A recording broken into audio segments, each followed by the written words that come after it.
오늘 좀 출마 선언 어떻게 보셨는지? 저는 강한 민주당에 대한 네. 거는 다 우리 공통의 과제라고 생각을 음. 합니다. 그리고 저도 출마 선언에서 우리 더불어민주당이 초심으로 돌아가 강한 민주당을 만들자. 그리고 네. 윤석열 정부의 음. 앞으로 예상되는 탄압과 독선, 독주에 대해서 우리가 강한 민주당을 견제를 해야 된다 이런 얘기를 했어요. 네. 그리고 저 역시 제가 이제 정치 생활을 하면서 뭐 예전의 일이고 에피소드긴 합니다만 제가 아까 이제 이재명 우리 고모님과 그 경험을 얘기를 하면서 네. 2008년도 얘기를 했었는데 예. 제가 그때 2008년에 원내 대변인을 하면서 음. 그때 당시에 MB합법에 맞서서 가장 치열하게 장기간 투쟁을 벌이고 준비하고 기획한 게 접니다.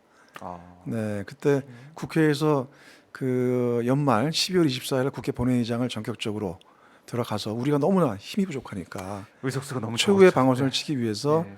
국회 본회의장을 2주 동안 정권 농성을 했었어요. 근데 제가 그때 그걸 기획을 했어요.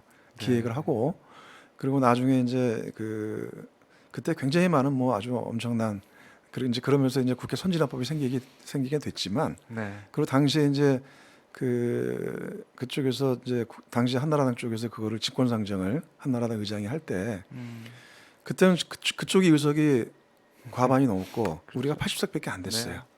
그러니까 몸으로 정할 수밖에 없습니다. 음. 그래서 그것도 그렇게 밀어붙이는데 그래서 그때 국회 본회의장에서의 의장 단상을 제가 뛰쳐올라간 게 제가 뛰쳐올라갔었어요. 그때. 그랬었군요. 네네. 그래서 그때 이제 그렇게 그래서 저는 제가 일을 하면서 또 우리가 이제 여당으로 일을 할 때 우리가 때로는 이제 통합하고 협치할 때는 하고 또 우리 더불어민주당의 위원을 넓히게 할 건 하지만 또 우리가 싸워야 될 때는 저는 항상 결단했고 제일 강단 있게 싸워 왔습니다. 네. 그런 점에서 보면 이제 우리가 앞으로 더불어민주당이 해야 될 일은 당을 쇄신하고 우리 당이 초심으로 돌아가서 민주당의 전통적인 가치와 정신에 충실해야 된다고 생각을 해요. 우리 더불어민주당이 원래는 중산층과 서민의당 아닙니까?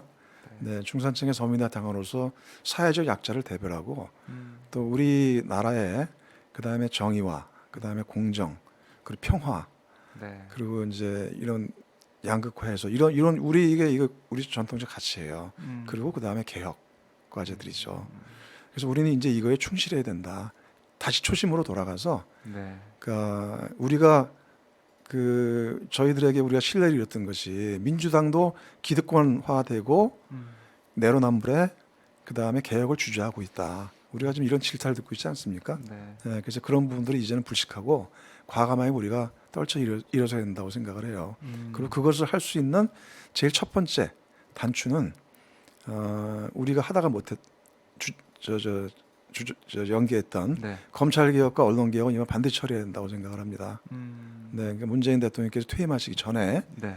이번 4월 국회가 그런 데서 굉장히 중요하다고 봐요. 이런 검찰 개혁과 언론 개혁 이 부분은 이번에는 좌고우면하지 말고 매듭을 지어야 된다. 저는 지금 저도 이제 박홍근 원내 지도부에게 오늘도 전화해서 그런 얘기를 했어요. 박홍근 원내대표에게 예. 이번엔 반드시 처리해야 된다. 네, 그러니까 박홍근 원내대표도 그렇게 하겠다고 그렇게 저한테 이제 말씀을 하셨어요. 그리고 또 그다음에 앞으로 당을 이제 혁신해 가는 데 있어서 말 그대로 아주 열성적인 권리당원 여러분들의 의견들을 존중하고 그분들의 가치를 높여주는 것을 좀 필요하다고 봐요. 예를 들자면 이제 지금 대의원과 권리당원의 표의 등가성이 차이가 너무 나요. 그렇죠. 네. 뭐 몇십 분의 1밖에 안 되죠. 거의 좀 69대 1입니다. 69대 1인가요? 기존에. 근데 권리당원들이 지금 최근에만 해도 10만 명이 이상이 들어오고 계시거든요. 네. 열기가 그럼 뜨겁죠. 격차가 더 벌어지는 거죠.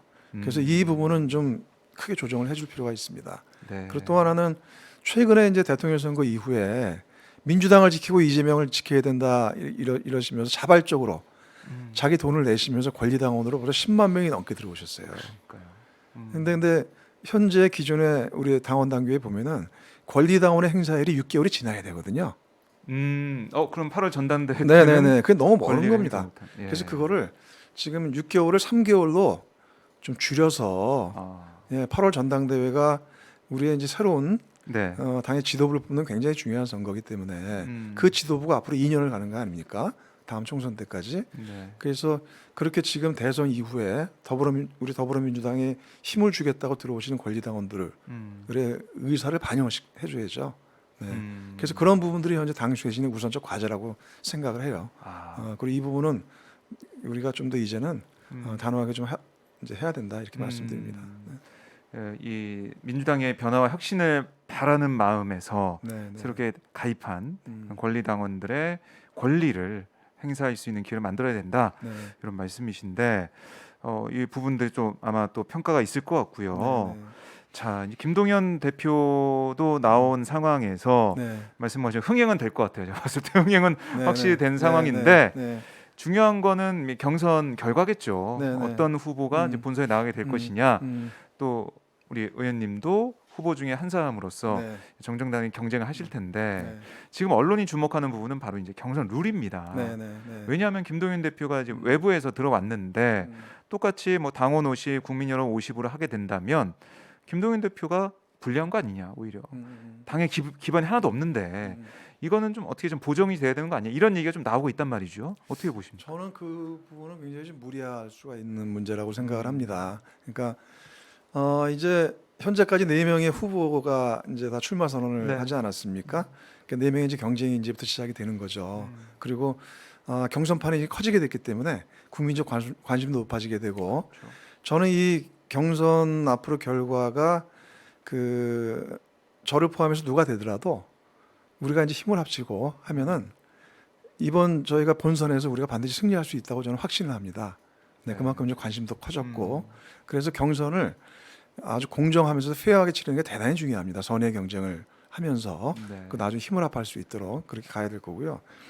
근데 일각에서 그 김동연 대표가 당의 기반이 없기 때문에 룰을 좀 변경해 드려야 되는 거 아니냐 이런 얘기가 있는데 저는 그거는 굉장히 무리한 얘기라고 봐요. 그리고 왜냐하면은 저희 더불어민주당은 그 이미 이해찬 대표 시절부터 시스템 공천이 이미 정착이 돼 있어요. 그 경선 룰이 정해져 있습니다. 네. 그리고 이미 경선 룰에 준해서 준비를 해온 앞선 주자들이 있어요. 이렇게 판이 이제 벌어져 있는 거거든요. 네. 그런데 이걸 갖다가 만약에 김동연 대표가 측이나 일부에서 그걸 바꿔야 된다 이렇게 하면은 그거는 특정 주자에 대한 유리하게 룰을 바꾸자는 얘기나 마찬가지거든요. 이거는 이제 공정한 게 아니죠. 그거는 아마 우리 국민들께서도 그렇고 당원 동지들께서도 그거는 아마 저는 용납하지 못하실 거라고 봅니다. 그리고 그거는 굉장한 당내 갈등과 반발을 불러일으킬 수가 있어요. 그리고 그렇게 되면 도래 지방선에 굉장히 큰 독이 될 수도 있습니다. 나중에 이걸 하나로 합쳐가는 데서. 네. 그리고 또 이 경선이라는 건 그런 거죠. 경선이라는 건 같은 딱 스타팅 라인에 쓰게 되면 기존에 정해진 룰에 따라서 만약에 주자들 간의 룰을 합의한다면 모르겠지만 이미 룰이 정해져 있거든요. 그럼 룰을 존중하면서 뛰는 겁니다. 그럼 만약에 그런 데서 자기가 부족한 게 있다라면은 다음에 준비해서 하든가 아니면 다른 길을 선택하는 게 맞는 거죠. 내가 이제 주자를 하려고 하는데 이 룰이 나한테 좀 불리하니까 룰을 바꿔달라. 이거는 제가 보기엔 상당히 무리한 주장이라고 봅니다. 네. 네. 지금 룰은 좀 뭐 지도부에서 아마 네. 여러 고민 좀 하고 있을 것 같은데 만약에 룰이 이제 변경이 되더라도 각 후보들이 합의하는 선에서 돼야 된다. 이렇게도 볼 수가 있는 건가요? 아니면 왜냐하면 지난번에도 예. 역대 우리가 대선 예. 후보 경선을 치를 때도 항상 보면은 경선 룰에 대한 이 논란들이 많았어요. 지난번 우리 대선 후보 경선 때도 초반에 네. 룰 문제 가지고 막 다툼들이 있었거든요.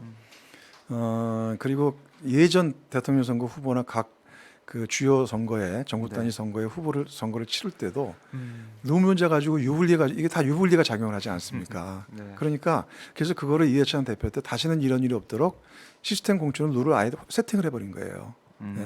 근데 그거를 지금 임의로 바꾼다?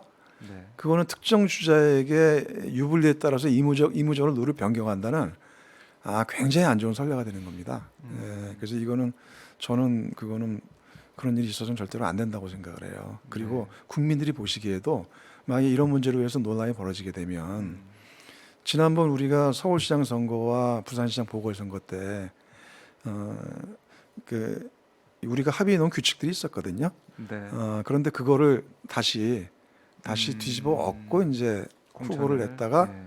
그다음에 보궐선거에 참패를 했었습니다. 음. 또 그런 누가 또 되풀이 될 수도 있는 겁니다. 네. 네.